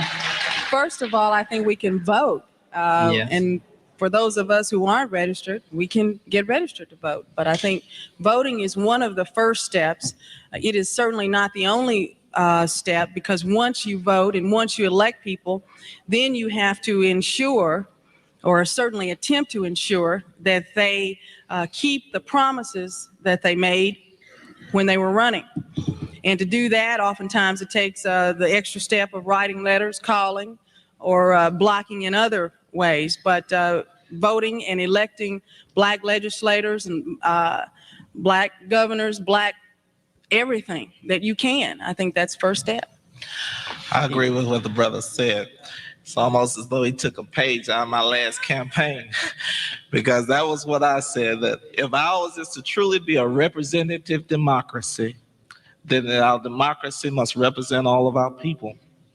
We are represented in the legislatures of this country. We're represented in the executive branch by virtue of some of the department heads and employees and what have you. But when you go to our judicial system, the brother's right. You got white judges there sentencing people. You have them committing these brothers to the penitentiary. How do you get to the penitentiary? A circuit judge has to sign a commitment order. And you heard me allude earlier to the fact that over half the prison population down there are black. I guarantee you there weren't black judges that committed them to those institutions. That is not to say that they don't need to be there, but how do we know? We need to be represented. at every level of our government, and we need some black judges to make sure that the judiciary is honest and make sure that it's fair. And I agree. You know, we talk about preaching the gospel and prayer. There's something else that the Bible says, that faith without works is dead. Right. You can pray all you want to, but you're gonna have to put some feet to those prayers. God is not gonna come down here and pull no level for you in no voting booth. God is not gonna come down here and put a black on a judge on the bench. We're gonna have to put some leg work and some hard work in addition to our prayers, because prayers without faith and without works is dead. That's right. Okay. That's our religion too. Okay, my question is to these two representatives of the organizations. And with me being in the public school system and being a strong young African-American woman and sure of where I'm going to go, and not seeing any young African-American males in my classrooms makes me wonder, what is the public doing, or you Pacific organizations doing, to enhance and nourish the young males, because they need a lot of nourishment from a lot of places, and it's not going to just have to come from the homes. It's going to have to come from a lot of other places. And like the young man said, the reproductive system stops there when our young men are going to jail and doing all these kinds of things. So what are you specifically doing with the young African-American males? I know that you said you're going to the schools, and all the females that I'm friends with, they are very sure of themselves. They know where they're going to go. But the majority of our young men, they look to lunch. That's all they do. They don't pay attention in class and all those kinds of things. So what specifically are you doing for the young men? I think this is the third time this question has come up on what the organizations are doing. And we have both said we're looking into programs, we're looking into suspension rates, we're looking into education. But I think people are wanting to know, what exactly are you doing? And is what you're doing working? And if it's not, why aren't you doing something else? I think part of the problem is what Pat alluded to earlier. Many of these organizations are struggling for their very survival, because so many of our black brothers and sisters don't become a part of these organizations and support them. So it's a cyclical thing. You have to support the organization to ensure its survival if it's going to help to address some of those concerns. And I can speak from that very pointedly, because 3 years ago, the Urban League was virtually bankrupt. The doors locked and like to vanish from this community. But we got to support our own. And that was the message that I've been saying all along. Too many of these organizations are faltering by the wayside in spite of all of that they've done to help meet the needs and address some of these concerns, but we don't support them. I remember being in a setting very much like this, and the question was asked, how many members of the NAACP are there? Over half the organization, over half the people there were not members. How many members of the Urban League are there in this sitting? And there were even less. We're gonna have to support these organizations if we want them to be around to really contribute to the problems that we face as a community. We got to put something back. I'm aware that the Urban League and your organization done a lot, and you're doing a lot. But no one organization, no combination of organizations of the nature of your two organizations can solve these problems that we are addressing here by yourselves. It's take effort. All of us have to accept more responsibility. Amen. All of us, and it has to start right in our homes. Absolutely. The gentleman mentioned the drugs, problem, and I sympathize with him. If I was going to run for office, I might take a lot from his speech he made too at that mic, But we can't just move on emotions, It's true, we don't have any planes and no poppy farms to raise the drugs and to harvest the drugs and bring the drugs into this country. We don't have that, but we don't have the means either to supply the supermarkets with the food we eat every day. Somebody's doing that too. You see, so it's business. We ought to get strong in business. We get strong in business, then maybe we can have the power to decide what kind of business is going to be in our neighborhoods. What?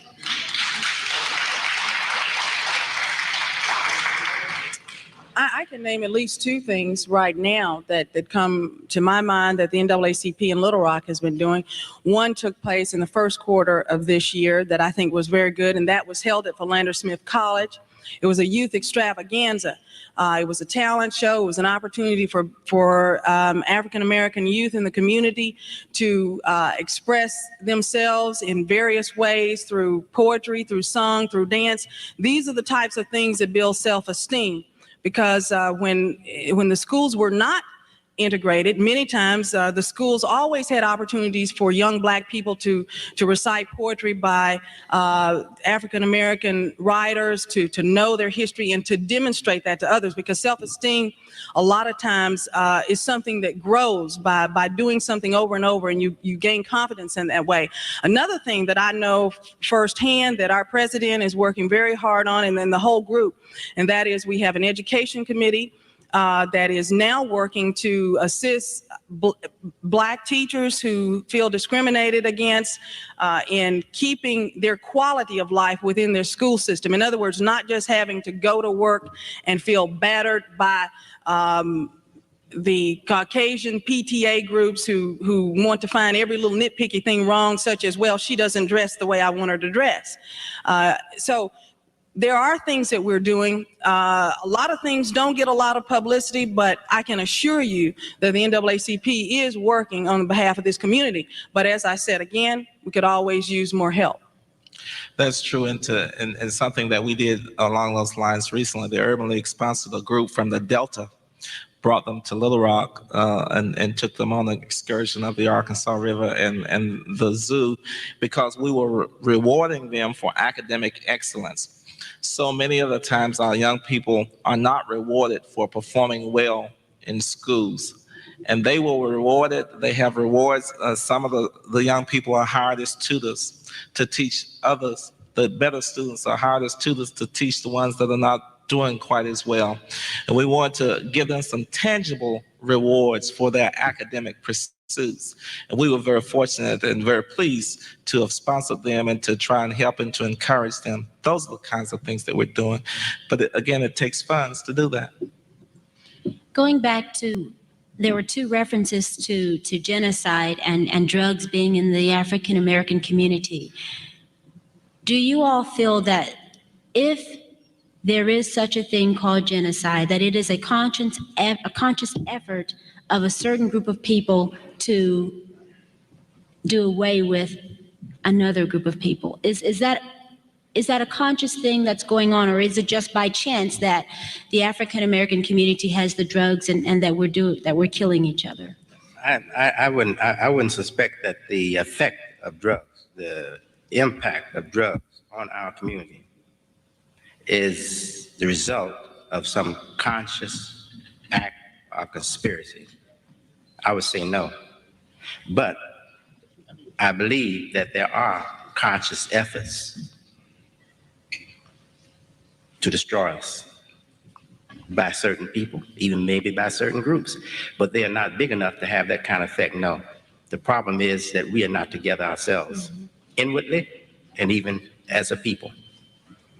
I agree, and I think that if you want to talk about consciously trying to get rid of us, you have groups like the Klan, the Ku Klux Klan, the Arm and the Sword and the Shield, or whatever it's called. Those are the groups, but I believe that those groups cannot have the impact on us that drugs have on us. Well, when I look at it, I've heard the conspiracy theory. I don't buy it either. And it may sound callous, but a man made a reference earlier to the fact that drugs is big business in this country. It's big business. But in order for a business to survive, in order for a business to thrive, it has to have consumers. Safeway, Harvest Food will go out of business if folks stop going in there buying. Companies have to have consumers to survive. If there's a conspiracy, who says that we got to take part and buy the product of a conspiracy? Nobody's forcing us to go out and take drugs and put dope in our veins. Nobody's holding a gun to make us do that. I don't buy the conspiracy theory. If we stop buying drugs on a year, the drug pushers would they would pack up and go someplace else because they can't sell it here. Right. And that's happening. But the efforts and the people involved in it, the small numbers. But there are Christians and Muslims fighting drugs in the neighborhood. We're fighting together. In Dallas, Washington, D.C., I can name you several cities where the members of our religion and Christians have gone out and risked being killed. They're doing it now to let the drugs people know that they're not going to dominate the neighborhood. They're not going to decide the future of those youngsters, you know. That's happening right now. We need more of that, and the government supports that. That's happening in Little Rock too. We only have a couple of minutes left, but what I want to leave with is, has our mission changed, and what should we be about now? What are we to set out from this day on to achieve, and how are we to do it? Mr. Battle. I think that it starts with something very basic: respect for oneself, respect for one's family, respect for one's neighbor, respect for one's community. If we can start from the basics, that's the foundation of civilization. And we can do great things if we give the attention and have the proper attitude toward those basic values. And Mrs. Gray? I think that we need to make sure that our young people have a global focus, meaning that they understand and that we ourselves understand that we're not self-contained. When we talk about civil rights here, we also have to think about human rights in South America. We have to think about human rights all over the world. So I think that bringing ourselves to the realization that we always have to work with others everywhere. And Imam Muhammad, in 1 minute. Yes. I could have said, just leave it like it is, because I'm very satisfied with what has been said. We have to let our children know, too, that everything, though free, lives within a context. There has to be a context for life. In other words, we are free, but we have to have a set of disciplines in our life in order to contain that life and allow us to make progress as an organism, as a human being, as a person. Thank you very much. I'd like to thank Pat Gray from the NAACP, Hayward Battle from the Urban League, and our honored guest, Imam Worthdeen Muhammad. Thank you very much for joining us. Thank you. I'm Deborah Robinson. Good show, baby. Good show. Oh, yeah, it was.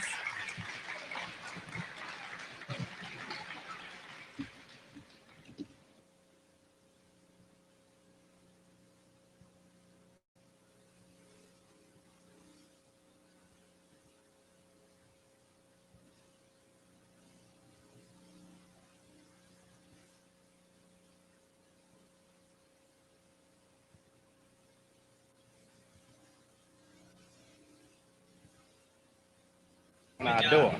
I mean, high on the door, too. I don't know how he got it there. But he's doing much better now. I can talk about it now. So, maybe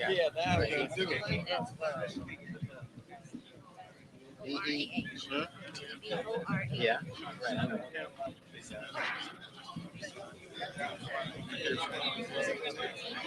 Yeah. Great stuff. They told me to give you this. Okay. Let's see. Thank you. I hope this won't be our last time meeting. No, it will not be. All right. It will not be. I'll let you keep that so that you can finish it. I got one. Yeah, because I'm thinking it's late, you know. Okay. And Let me know and I'll put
and to accept the great insights, the profound directions, and aspirations of our leader, Imam W. Dean Muhammad.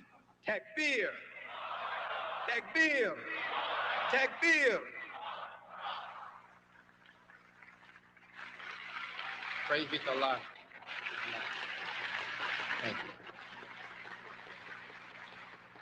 Thank you. Thank you. Praise be to Allah.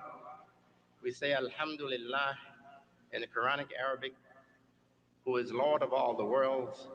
Alhamdulillahi Rabbil Alameen. And we pray the prayers, peace be upon the Prophet, pardon me, of Islam, the Prophet of the Quran, and the Prophet of Islam, who is given to us in the Quran as the last prophet from God and the seal of the prophets, and who's also described by God in our holy book as a mercy to all people, a mercy to all the worlds. We thank the Lord of the universe, who has no partner and no need for a partner with him in the office of God. He is one and one alone. We thank him for our presence here. We thank him for blessing us with this convention that has been very, very impressive for me, and I'm sure for all of you. We thank him for our wives, our mothers, grandmothers, and fathers and grandfathers, and especially for these beautiful children that are in such great number here on this occasion of our 1994 Islamic Convention. We also must express our appreciation to our host city, the Muslim community under Imam Yusuf Salim, for its role in hosting this convention, and those who have joined them from the close by areas, Pennsylvania, Newark, Maryland, Virginia, pardon me, and other places. We appreciate the great help that you have given, sacrifices that you have made, and most of all, your sincere devotion to the interests that we all identify in. We appreciate you very much and congratulate you for doing a wonderful job in Washington, D.C., the nation's capital. Thank you very much, and I'm speaking for all of us. Alhamdulillah Rabbil Alameen.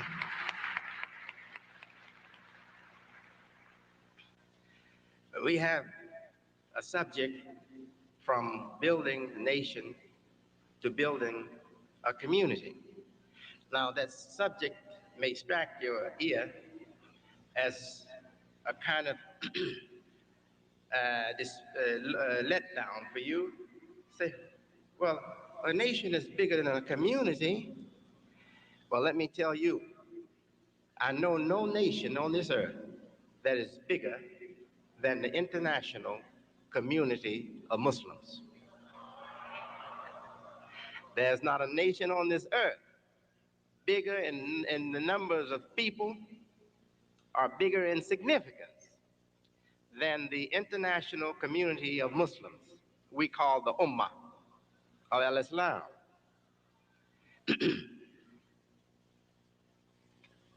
The Muslim community, it is a community of nations, a community of people, believers, but also a community of nations, a community of governments, national governments. This community, it incorporates everything that is vital or important to the life of human beings. This is Islam. This is the Muslim community. I want to begin not by addressing the subject directly, building nation and building community. I want to start by addressing Islam. Islam. If Muslims are to be pictured as being distinctly different from other religious bodies or religious people or from other societies, two images come to mind. And the first one that comes to my mind is Muslims standing in prayer. Muslims standing in prayer. That distinguishes us. When we stand in prayer, it distinguishes us from other societies, from other religions. And other religions, they recognize us. And remember our picture as a group of people who stand together in prayer, who bow in prayer together, who put their nose and forehead on the ground with their hands and knees and the toes touching the ground in prayer. Sajda, as we call it, we know the name for us in Islam is sajda, making sajda. That is how they know us. And rising back up from that position, glorifying God, submitting and humbling ourselves to God and glorifying God. That is the picture that says to everybody, these people are Muslims. Another picture that readily identifies us too as Muslims is our presence in the holy precincts of Mecca, that is in Saudi Arabia. When we are there present at the house called the ancient house, or the most ancient house, or the Kaaba, or the Masjid al-Haram, the sacred mosque, when we are there making pilgrimage or the visit, the picture of that tells everybody who we are. Now, some of us may say, oh, they know who we are by the way we dress. No, they don't. The Turks don't dress like the Pakistanis. And we can go all the way around the world and show the differences in the way Muslims dress. You see how I dress? I have this Western suit on. But the suit doesn't identify me as a Muslim. Some will say, well, we don't drink. A lot of other people don't drink. We don't eat pork. A lot of other people don't eat pork. We don't commit adultery. Yes, you do. And a lot of other people don't and do.